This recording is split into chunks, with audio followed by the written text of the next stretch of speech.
Assorted Spec-Evo projects often project what happens to the world and its inhabitants in a scenario where humanity is gone. Most typically one where we've rendered ourselves extinct. That's still well on track for this timeline. But what about the things we leave behind? Our footprint in the natural world isn't just left in devastation and conservation, but in the creation of entirely man-made animals that are often now as widespread as we are. In a world without people, what are the ferals going to do? And who in that roster has the best chance of making it into the future natural world? First off, let's start with man's best friend, and also cats. Dogs and cats are often at the forefront of debates about feral animals, both being beloved household pets over much of the world, but also some of the most destructive invasive pests. And those two categories are not always mutually exclusive. But how well do they fare without us propping them up? And cats would likely fare a lot better than dogs, at least to some extent. Cats in general are pretty capable of feeding themselves without humans. They do that a little too well, in fact doing so to the point of multiple extinctions. A lot of this likely comes from the fact they're morphologically far closer to their wild cousins than many dogs are to wolves, with there only being minimal differences between feral and wild cats, as in Felis sylvestris, with the obvious exception of some breeds that are selectively bred for appearance. As small felids, they can comfortably use ambush techniques to supply themselves with small vertebrates that often provide the fodder for futuristic beasts in Spec-Evo. So how well do they survive? How do they do in general? And does anything hold them back from world domination in a megafaunally impoverished world? And cats do fairly solidly. Many feral animals, but especially cats and dogs, are on more of a spectrum of wildness rather than neat categories of pet and feral.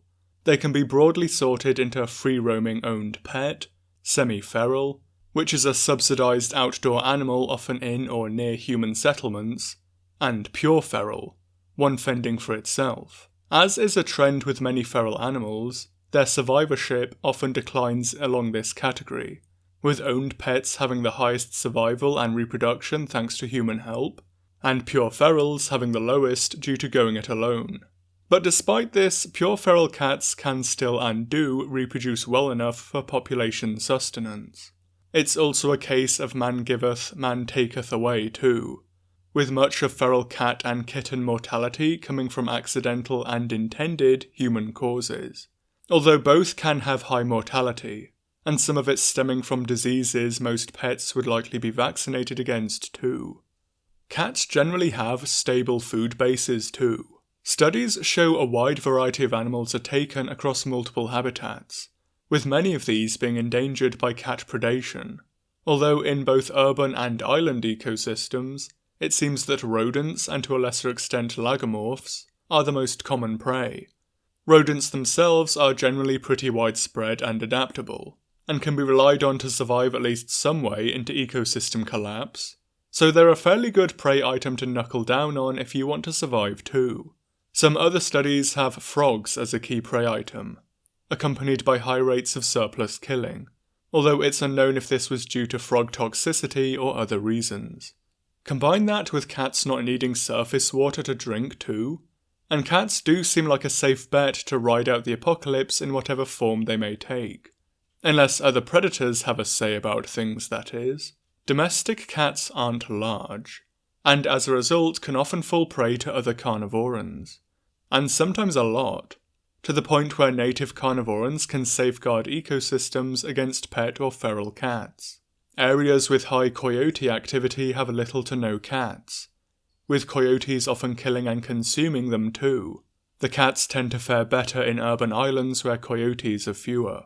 It's not just coyotes, of course, with other American mesopredators like both their native lynx species, raccoons, and some large birds of prey also predating cats too.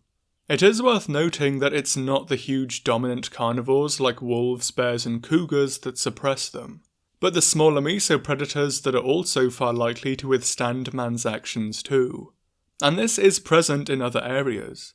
One study found that in an experimental 35-kilometre squared paddock, a pair of dingoes killed all 6 introduced foxes, likely at least 3 of 6 introduced cats, and 2 more that were already resident, with no cats surviving the study. Studies of preferred cat hunting areas also suggest they may be more vulnerable in the open areas they have the most success in too. So other small predators will significantly persecute cats in their range too. Equally invasive foxes may occasionally kill cats as well. So much of cat success may hinge on who else makes it through whatever causes the mass extinction. And the eternal vagary of what exactly causes that in many Spec Evo settings probably gives some leeway here.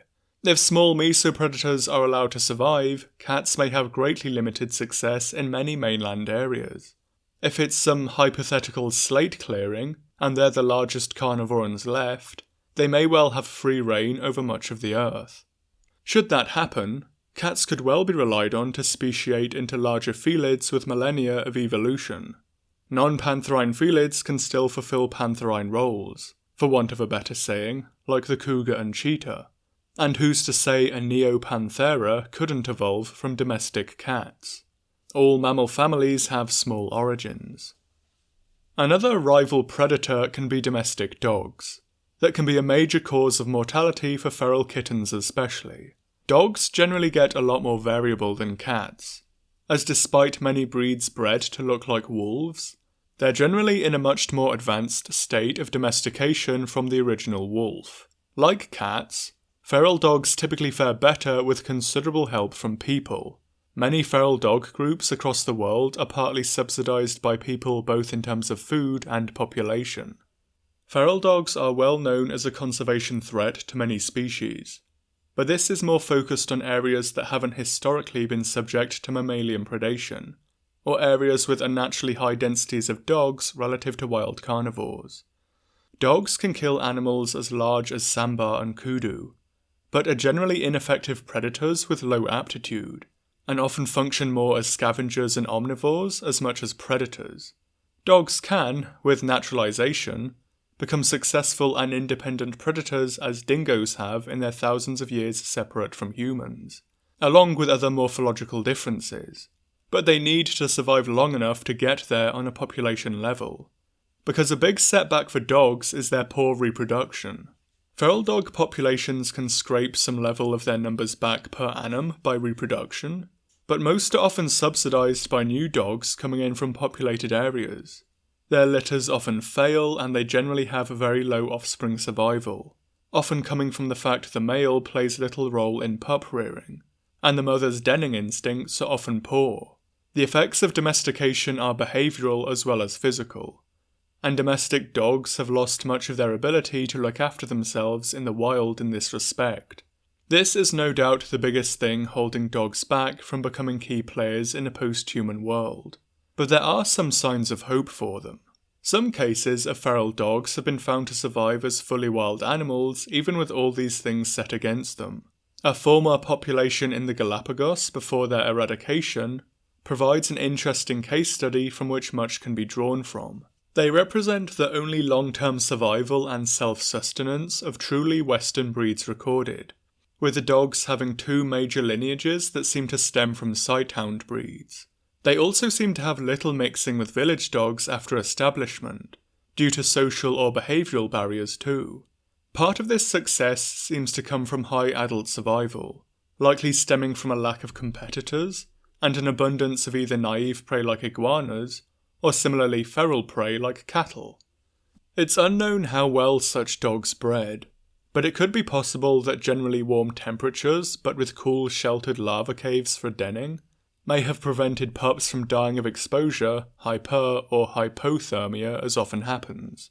Western breeds generally survive poorly, but do have a vast array of genetic traits to exploit from their histories of selective breeding. Some fanciful spec settings have had breeds or types of dogs become exaggerated forms of their base traits, like sighthounds becoming canid cheetahs, and molosses becoming neoborophaginae. Whilst it's not likely for many types of such derived dogs to survive due to the cost of their various traits, a founder population with enough mongrels would have genetic architecture sufficient enough that such checks could later be cached with speciation facilitated by vast genetic traits, after wilder survival behaviours had been regained. The Isabella Island dogs already showed some specialisation, with hairless bellies and large hairless ears for heat loss, sandy-coloured coats and long legs with thick padded feet to stay cool and traverse lava flows. It's creators' choice as to what weird things we've bred dogs for that could be used post-speciation, so long as it makes sense. It also provides some useful guardrails to build dog survival in a post-human world too. Dogs across much of the world would likely perish or peter into extinction due to low recruitment without humanity, but eastern breeds, less derived, would likely still survive in their dingo-like forms, and the nature of the Anthropocene could well buffer dogs for long enough that they can regain some survival skills. Crumbling human architecture can form fair dens, and vast herds of feral livestock would provide good fare for man-made predator and prey to regain their wild bearings and speciate into new forms of life independent of the hand of man. But what of these herds? How well will our feral food do without us? Pigs are a popular choice, and it's often said with their habit of being able to eat everything, and the frequency of feral hogs, that surely they'd be getting top billing in an abandoned world. But as with most other things on this list, it's not all that simple. For a start, pigs eat anything is only true as long as your definition of anything is chiefly delicious, high-energy, pre-processed human food. Pigs can be fed near anything from our tables, but in wilder areas can't just be so gung-ho about eating anything. The pig family are chiefly forest animals, with their diets often being made from acorns and other nuts, fruits, rootled material like roots and tubers, and then supplemented with occasional protein from carrion or invertebrates. Feral pigs usually have chiefly herbivorous diets, with nuts and fruits being the most important and favoured food, and then forbs and grasses being dry season fallbacks. Most pigs would struggle to sustain themselves off just leaves as browsers do, or just grass as grazers do. They generally need more energy-rich foods and good foods throughout the year, even if grass and leaves can still play supplemental roles. Warthogs are essentially bordering on a Spec project themselves, as weird open grassland grazing pigs that can't be used to generalise the entire family on. Pigs are also very water dependent, and whilst this isn't often a problem across much of their family's range, due to the fact forests are typically well-watered ecosystems themselves, it's often a major factor limiting warthog success and distribution, who themselves are the most arid-adapted true pig. So once again, big success here we come isn't too likely. The world does have millions of pigs and millions of feral pigs, especially in the Americas, but such huge numbers are likely heavily facilitated by the fact so much of the areas they inhabit are filled with delicious high-energy crops for them to eat as well. The Americas probably do have fair habitat for suids in general, but they wouldn't be nearly as prevalent without agriculture to eat from as well. What happens to crop fields long-term should humans disappear is also unknown, though presumably they'd wind up being reclaimed into grassland patches again. Pigs do have some success in that they can breed quite well, and their success in the wild isn't plagued by innately poor recruitment as with dogs. Pig success, even if facilitated by human food, is down in part due to good breeding and fair survivorship in the wild. Whilst predation can be extensive, especially limiting offspring survival, its chief limiters much more come from food availability. Even with feral hog popularity with predators and harsh winters, pigs have large litters and generally succeed at maintaining their populations, or even growing them, as long as there's sufficient food. So whilst initially a mixed bag, pigs can be still something of a safe bet, unless the author wishes otherwise, in which case there does exist a magic bullet to scrub pigs from any fictional setting. African swine fever is a highly lethal and highly contagious virus that is already devastating some wild pig populations. On the island of Borneo, it's believed it may have rendered all native suids there extinct, with the worst estimates, and it threatens domestic pigs too, providing a conservation concern for the pig species themselves, and their ecological roles, as well as the risk for indigenous peoples who depended on them for meat. It has the ability to essentially eradicate non-African suids, and would probably clear up any feral pig problem, albeit at the cost of domestic stock too, and most wild suids. So if anyone decides no pigs in the spec world, swine fever seems to be the answer. For other hoof stock, cattle and horses are often prevalent feral animals, with diets that are comprised mainly of grasses to the surprise of no one. The future of grazing pastures is uncertain, but it's probably not too big a stretch to assume that grasslands, both natural and artificially formed, will last to some extent, so food should be plentiful, even if winters and lack of human subsidies will no doubt significantly reduce carrying capacities compared to actual livestock herds. And generally, cattle and horses do actually seem fairly competent at rewilding themselves when feral.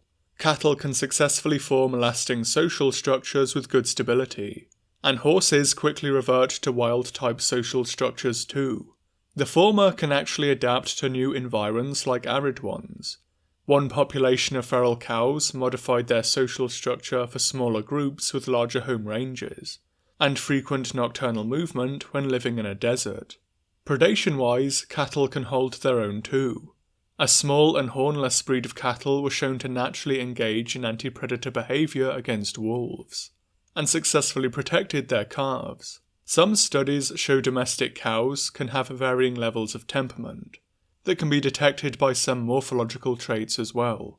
Cows were typically selected for more docile temperaments for ease of farming, but ones with more hostile behaviours had far less wolf predation on their calves. So in the reshuffling following whatever apocalypse befalls the planet to begin a spec narrative, there will likely be intensive selection for more belligerent cattle, that better defend themselves to begin a new era of ungulates. And selection may well be swift and harsh. A study of wild versus domestic/feral ungulates showed that ferals, possibly and presumably descending from animals bred for meat, rapidly reproduce at the cost of adult survival. Whilst adult males are mostly unaffected, females have declining health and survival and less successful young the more they have of them. This also results in considerable population fluctuations with the seasons, with rapid increases in numbers when times are good, and then considerable drops with harsher conditions, unlike the generally far more stable numbers of wild ungulates. The former traits will also make them rapid and successful colonizers of new habitats, assuming they have the conditions needed for their success. There is some evidence to suggest that feral herbivores can fulfill ecosystem roles similar to those of native herbivores. A meta-analysis done of ferals like horses and cattle, but also goats, pigs, camels and water buffalo, found that on a purely vegetative level, feral animals don't have hugely different impacts on native plants. Apparently they don't damage species richness or select for non-native plants either. So in a spec world, feral animals could indeed seed a new world, as the grazing herds with reasonable ecosystem functioning. Though it's worth adding that other studies that weren't purely plant richness did indeed find that non-native herbivores could and did damage ecosystems through impacts on soil, erosion and water availability and likely disease transmission too. The paper mentioned does undeniably have a very weird pro-feral bend to it, including an attempt to hand-wave other impacts ferals may have. Part of this likely comes from the fact many people like the base species that ferals descend from.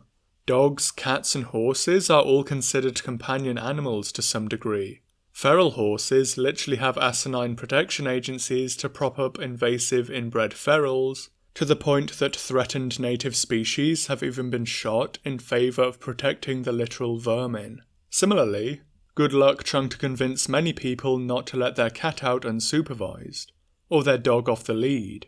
This same love and proximity to domestic species is also why they should feature more heavily in speculative fiction.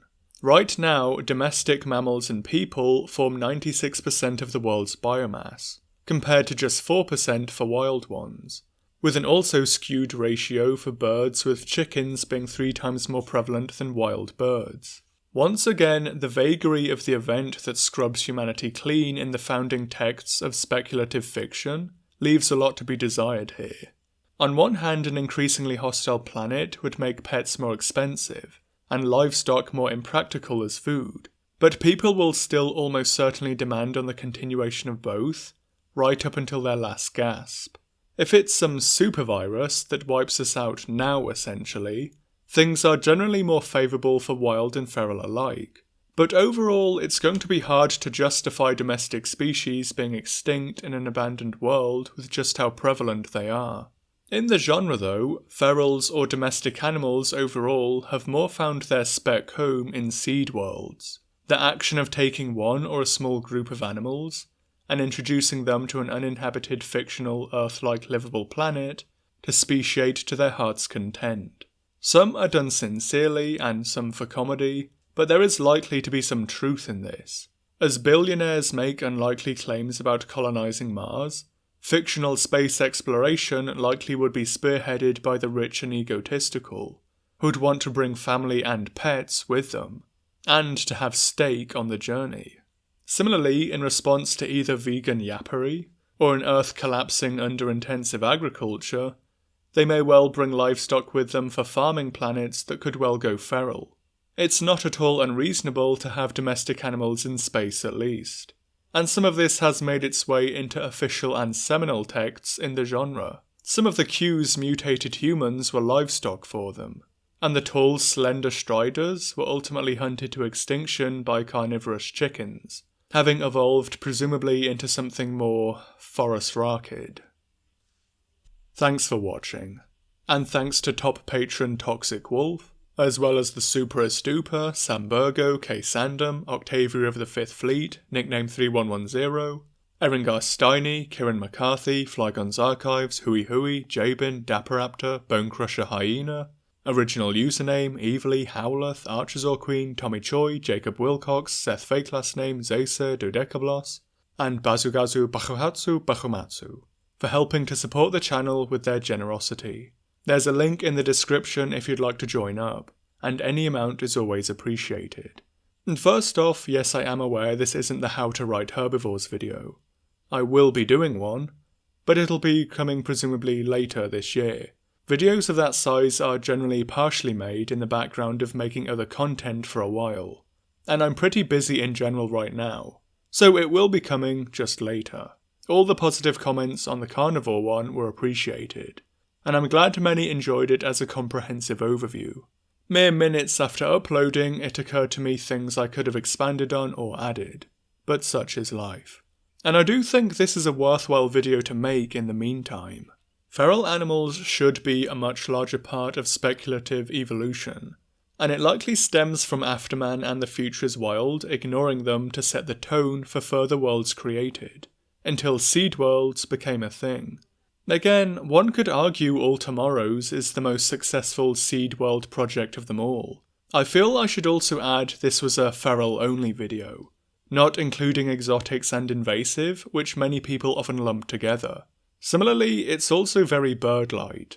There's very little literature on comparative levels of feral chickens and pigeons, so this wound up focusing primarily on mammals, with rodents also having been covered in a prior video. Next time will be another non-Monster Hunter video. Undecided at the time of writing this, but hopefully I'll see you there for it.